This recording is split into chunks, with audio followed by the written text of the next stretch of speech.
जो बनना हो सच्चा जीवन साथी, पति अपनाए एनएसवी। हमारी 2 बेटियां हैं, हम चाहते हैं कि उनका भविष्य सुनहरा हो, इसलिए हमने फैसला लिया है कि आगे बच्चे नहीं होने चाहिए। मैंने जिम्मेदार पति होने का फर्ज निभाया और एनएसवी को अपनाया। 10 मिनट में बिना चीर फाड़ के सरल सा उपाय और आधे घंटे बाद घर। खुराक और दिहाड़ी की भरपाई के लिए 1100 रूपए तुरंत मिल गए थे। न कोई कमजोरी और पत्नी का पूरा प्यार भी। क्यों जी? हटो जी। वही है सच्चा जीवन साथी जो पति अपनाए एनएसवी। राष्ट्रीय स्वास्थ्य मिशन, स्वास्थ्य विभाग हरियाणा द्वारा जनहित में जारी। नमस्कार, ये आकाशवाणी चंडीगढ़ है। अब आप प्रतिका से प्रादेशिक समाचार सुनिए। पहले इस बुलेटिन के मुख्य समाचार। रेल मंत्री अश्विनी वैष्णव ने विपक्ष पर भ्रामक सूचना फैलाने और लोको पायलटों को निरुत्साहित करने का आरोप लगाया है।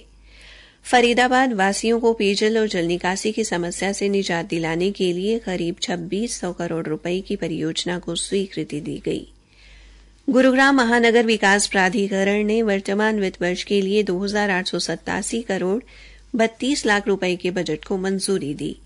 हरियाणा के राज्यपाल बंडारू दत्तात्रेय ने कहा है कि महिलाओं का समग्र सशक्तिकरण देश के सर्वांगीण विकास के लिए महत्वपूर्ण है और राष्ट्रीय क्षय उन्मूलन कार्यक्रम के तहत पलवल जिले की 29 ग्राम पंचायतों को टीबी मुक्त घोषित किया गया। अब समाचार विस्तार से। रेल मंत्री अश्विनी वैष्णव ने आज विपक्ष पर भ्रामक सूचना फैलाने और लोको पायलटों को निरुत्साहित करने का आरोप लगाया है। हाल ही में लोकसभा में विपक्ष के नेता राहुल गांधी ने कथित तौर पर नई दिल्ली रेलवे स्टेशन पर भारतीय रेलवे के कुछ लोको पायलटों से मुलाकात की थी और आरोप लगाया था कि वे दुर्दशा का सामना कर रहे हैं और दिन में 16 घंटे काम करने के लिए मजबूर हैं। श्री गांधी का नाम लिए बिना रेल मंत्री ने कहा कि लोको पायलटों के ड्यूटी घंटे की सावधानी पूर्वक निगरानी की जाती है और यात्राओं के बाद आराम दिया जाता है। उन्होंने कहा कि उनके औसत ड्यूटी घंटे निर्धारित घंटों के भीतर बनाए रखे गए हैं और इस साल जून महीने में ये 8 घंटे से भी कम है। श्री वैष्णव ने इस बात पर प्रकाश डाला कि केवल अत्यावश्यक परिस्थितियों में ही यात्रा की अवधि निर्धारित घंटों से अधिक होती है। फरीदाबाद वासियों को पेयजल और जल निकासी की समस्या से निजात दिलाने के लिए लगभग 2600 करोड़ रुपए की परियोजना को मंजूरी दी गई है। मुख्यमंत्री नायब सिंह की अध्यक्षता में आज फरीदाबाद महानगर विकास प्राधिकरण की 5वीं बैठक में यह परियोजना स्वीकृत की गई। इस परियोजना के तहत 22 रेनीवेल, रिवर्स रोटरी तकनीक से 70 ट्यूबवेल और 8 बूस्टिंग स्टेशन बनाए जाएंगे। इसके अलावा अन्य बूस्टिंग स्टेशनों तक भी पानी की आपूर्ति करने के लिए सहायक बूस्टिंग स्टेशनों के निर्माण के साथ साथ लगभग 500 किलोमीटर पाइपलाइन बिछाई जाएगी। इस परियोजना के पूरा होने से जलापूर्ति क्षमता प्रतिदिन 450 मिलियन लीटर तक पहुंच जाएगी। बैठक में बरसाती पानी की निकासी के लिए सीवरेज की सफाई और पुराने सीवरेज ढांचे को बदलने की परियोजना को भी मंजूरी दी गई है। इस पर लगभग 1289 करोड़ रुपए की लागत आएगी। इसके अलावा बादशाहपुर में 126 करोड़ रुपए की लागत से 45 मिलियन लीटर क्षमता वाले नए सीवरेज उपचार संयंत्र और मुख्य पंपिंग स्टेशन के निर्माण और मास्टर वाटर सप्लाई योजना के तहत लगभग 77 करोड़ रुपए की लागत से पानी की निष्पादन हेतु मौजूदा पाइपलाइन को बदलने के प्रस्ताव को भी मंजूरी दी गई। आज मुख्यमंत्री नायब सिंह की अध्यक्षता में आयोजित गुरुग्राम महानगर विकास प्राधिकरण की 13वीं बैठक में वर्तमान वित्त वर्ष के लिए 2887 करोड़ 32 लाख रुपए के बजट प्रस्तावों को स्वीकृति दी गई। प्राधिकरण ने शहर की निगरानी और बेहतर यातायात प्रबंधन के लिए 422 करोड़ रुपए की अनुमानित लागत से सीसीटीवी परियोजना के द्वितीय चरण के कार्यान्वयन को मंजूरी दी। इसके तहत विभिन्न स्थानों पर उच्च गुणवत्ता वाले सीसीटीवी कैमरे लगाए जाएंगे, जिससे इनकी संख्या वर्तमान में लगे 4000 सीसीटीवी से बढ़कर लगभग 14000 हो जाएगी। बैठक में सेक्टर 45, 46, 51, 52 के जंक्शन पर यातायात भीड़ को कम करने के लिए एक फ्लाईओवर के निर्माण को भी मंजूरी दी गई, जिसके लिए 52 करोड़ रुपए की राशि स्वीकृत की गई है।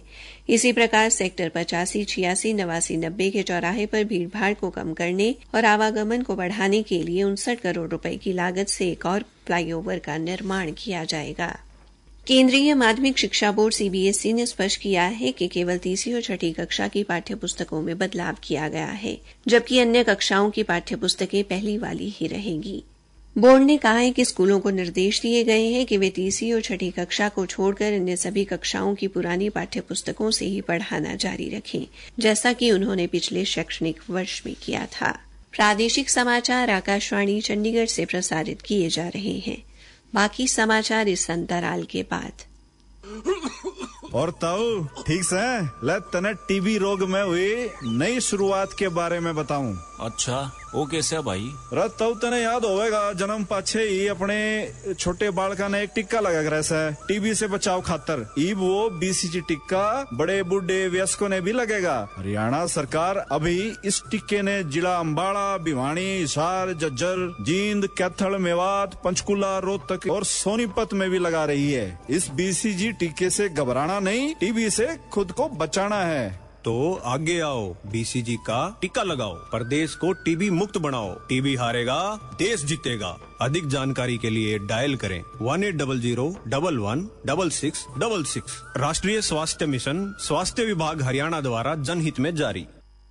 हरियाणा के राज्यपाल बंडारू दत्तात्रेय ने कहा है कि महिलाओं का समग्र सशक्तिकरण किसी देश के सर्वांगीण विकास के लिए महत्वपूर्ण है। राज्यपाल आज गुरुग्राम में भारतीय महिला उद्यमी परिसंघ के हरियाणा चैप्टर के शुभारंभ व शपथ ग्रहण समारोह को बतौर मुख्य अतिथि संबोधित कर रहे थे। श्री दत्तात्रेय ने कहा कि महिलाओं को सशक्त बनाने के लिए उनको शिक्षा, स्वास्थ्य देखभाल और आर्थिक अवसरों तक समान पहुंच प्रदान करना जरूरी है। साथ ही सभी स्तरों पर निर्णय लेने की प्रक्रियाओं में उनकी भागीदारी सुनिश्चित करना भी आवश्यक है। उन्होंने कहा कि जब महिलाएं सशक्त होती हैं तो वे कार्यबल में महत्वपूर्ण योगदान दे सकती हैं और आर्थिक विकास व नवाचार को बढ़ावा दे सकती हैं। श्री दत्तात्रेय ने कहा कि हरियाणा नवाचार और उद्यमिता के लिए एक उल्लेखनीय केंद्र के रूप में उभरा है। आज हरियाणा राज्य स्टार्टअप नीति जैसी सहायक सरकारी नीतियों और पहलों से प्रेरित होकर राज्य ने स्टार्टअप्स के फलने फूलने के लिए अनुकूल माहौल बनाया है। राज्यपाल ने कहा कि पिछले वर्ष ही राज्य में स्टार्टअप्स की संख्या में 20% की वृद्धि दर्ज की गई है।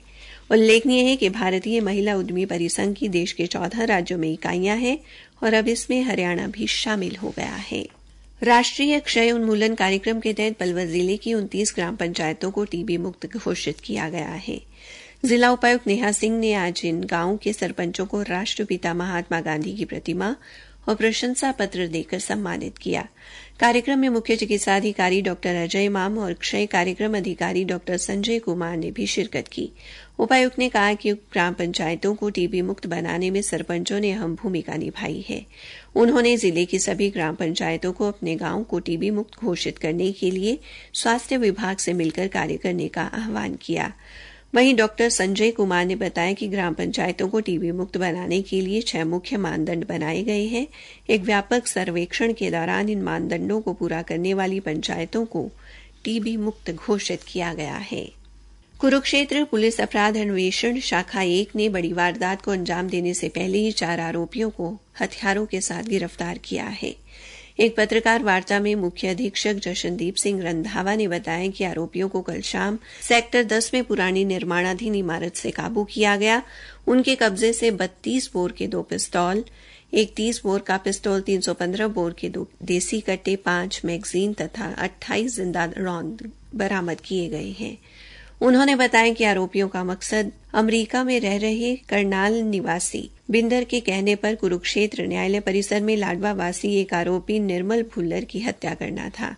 आरोपियों के खिलाफ पहले भी आपराधिक मामले दर्ज हैं। आरोपियों की पहचान उत्तर प्रदेश में सहारनपुर जिले के भगवानपुर निवासी अंकित, करनाल जिले में गौंदर निवासी लक्ष्य व निखिल और कैथर जिले में सिरसल निवासी सोनू के तौर पर हुई है। अंत में मुख्य समाचार एक बार फिर। रेल मंत्री अश्विनी वैष्णव ने विपक्ष पर भ्रामक सूचना फैलाने और लोको पायलटों को निरुत्साहित करने का आरोप लगाया है। फरीदाबाद वासियों को पेयजल और जल निकासी की समस्या से निजात दिलाने के लिए लगभग 2600 करोड़ रुपए की परियोजना को स्वीकृति दी गई।